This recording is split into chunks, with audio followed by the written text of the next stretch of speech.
नमस्कार। वैदिक ज्योतिष में ग्रहों की दशाओं को जिंदगी के एक लंबे सफर की तरह देखा जाता है और इस सफर में जो चंद्र महादशा है वो पूरे 10 साल का एक बहुत ही अहम अध्याय है। तो आज हम इसी अध्याय को समझने की कोशिश करेंगे कि आखिर ये हमारे जीवन पर कैसा असर डालता है। अच्छा, इसको ना एक आसान उदाहरण से समझते हैं। मान लीजिए महादशा एक पूरा मौसम है, जैसे गर्मी का मौसम। तो अंतरदशा उस मौसम का हर दिन का मिजाज है। किसी दिन तेज धूप होगी, किसी दिन बारिश हो जाएगी, तो कभी आंधी भी आ सकती है। तो मौसम और दिन का मिजाज दोनों मिलकर ही हमारा अनुभव तय करते हैं। तो हम इस पूरी कहानी को कैसे समझेंगे? सबसे पहले एक छोटा सा परिचय, फिर हम उस सबसे जरूरी नियम की बात करेंगे जो हर भविष्यवाणी की जड़ है, और उसके बाद चंद्र महादशा में आने वाले हर ग्रह की अपनी अपनी छोटी कहानियों यानी अंतरदशाओं को एक एक करके जानेंगे। देखिए, इससे पहले कि हम अलग अलग ग्रहों की बात करें, एक बुनियादी नियम को पकड़ना बहुत जरूरी है। ये एक ऐसा नियम है जो हर दशा और हर अंतरदशा पर लागू होता है और इसी से पूरी भविष्यवाणी की नींव रखी जाती है। ये जो स्लाइड है ना, ये दरअसल इस पूरे विश्लेषण की मास्टर की है, मतलब एक चाबी है जो हर ताला खोलेगी। कोई भी ग्रह अच्छा फल देगा या बुरा, ये पूरी तरह से इस बात पर निर्भर करता है कि वो जन्म कुंडली में कितनी मजबूती से बैठा है। क्या वो अच्छे तरक्की देने वाले भावों में है या फिर वो संघर्ष देने वाले भावों में कमजोर पड़ा है। बस यही एक सवाल हर जवाब तय कर देता है। चलिए, तो अब गहराई में उतरते हैं। शुरुआत करते हैं उस समय से जब चंद्रमा का असर दुगना हो जाता है, यानी चंद्र महादशा के अंदर चंद्रमा की ही अंतरदशा। यहाँ पर हमारा वो पहला नियम बिल्कुल साफ दिखता है। देखिए, चंद्रमा हमारे मन और हमारी भावनाओं को दिखाता है। तो जब कुंडली में चंद्रमा अच्छी स्थिति में होता है तो मन शांत रहता है, और शांत मन से ही इंसान सम्मान और धन कमाता है। वहीं अगर चंद्रमा कमजोर हो तो मन बेचैन रहता है, जिससे उदासी और नुकसान हो सकता है। अब आगे बढ़ते हैं और देखते हैं कि दो सबसे बड़े और सबसे शक्तिशाली ग्रह बृहस्पति और शनि के आने पर क्या होता है। एक को सबसे बड़ा शुभ ग्रह कहते हैं और दूसरे को कर्मों का हिसाब रखने वाला ग्रह। यहाँ पर बृहस्पति का जो स्वाभाविक गुण है, यानी चीजों को बढ़ाना, वो साफ नजर आता है। बृहस्पति ज्ञान और सौभाग्य का ग्रह है, तो जब ये मजबूत होता है तो जीवन में हर अच्छी चीज को बढ़ाता है, जैसे समाज में सम्मान, काम में सफलता और परिवार में खुशियां। ये ज्ञान और भाग्य के बढ़ने का समय हो सकता है।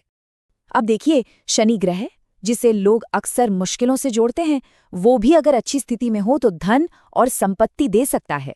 ये दिखाता है कि कुंडली में ग्रह की अच्छी जगह उसके स्वाभाविक गुणों को भी एक पॉजिटिव दिशा दे सकती है। लेकिन हाँ, अगर स्थिति खराब हो तो शनि का अनुशासन स्वास्थ्य और रिश्तों में परेशानियां बनकर सामने आता है। तो चलिए, अब तीन बहुत ही अलग अलग मिजाज के ग्रहों को देखते हैं। बुद्धि और व्यापार का ग्रह बुध, वैराग्य और आध्यात्म का प्रतीक केतु, और दुनिया के सारे सुख देने वाला शुक्र। बुध का असर एकदम साफ है। बुध यानी बुद्धि और बातचीत। तो जब बुध मजबूत होता है तो ये बुद्धि को तेज करता है, जिससे पढ़ाई और व्यापार में सफलता मिलती है। और अगर बुध कमजोर हो तो यही बातचीत में रुकावटें और गलतफहमियां पैदा करके कानूनी दिक्कतें दे सकता है। केतु का समय ये अक्सर अचानक होने वाली घटनाओं का समय होता है। केतु का स्वभाव थोड़ा त्यागी वाला है, इसलिए ये कभी-कभी कुछ छीन कर उससे कुछ बड़ा दे जाता है।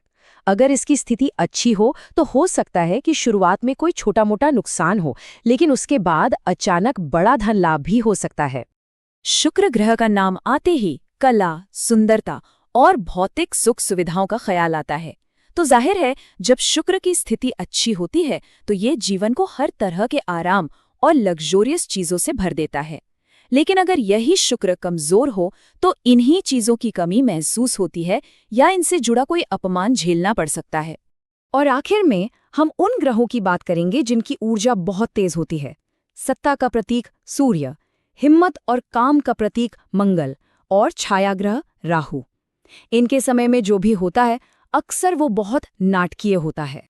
सूर्य, जो अधिकार, आत्मा और पिता का प्रतीक है, जब ये मजबूत होता है तो सरकार और ऊंचे पद पर बैठे लोगों से फायदा कराता है। लेकिन अगर सूर्य कमजोर हो तो ये अहंकार को चोट पहुंचा सकता है, पिता से जुड़े मसले खड़े कर सकता है या आंखों से जुड़ी स्वास्थ्य समस्याएं दे सकता है।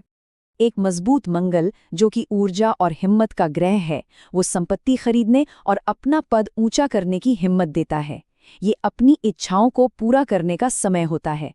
वहीं एक कमजोर मंगल इसी ऊर्जा को गुस्से और लड़ाई झगड़े में बदल देता है, जिससे संपत्ति का नुकसान भी हो सकता है। राहु विदेश, भ्रम और अचानक होने वाले बदलावों का ग्रह है। इसके नतीजे बहुत ज्यादा हो सकते हैं। या तो ये बहुत बड़ी सफलता दिलाता है या फिर बहुत बड़ी परेशानी में डाल देता है। ये दुनिया की चीजों को पाने की इच्छा को अचानक बहुत तेजी से बढ़ाता है, जिससे फायदा और नुकसान दोनों हो सकते हैं।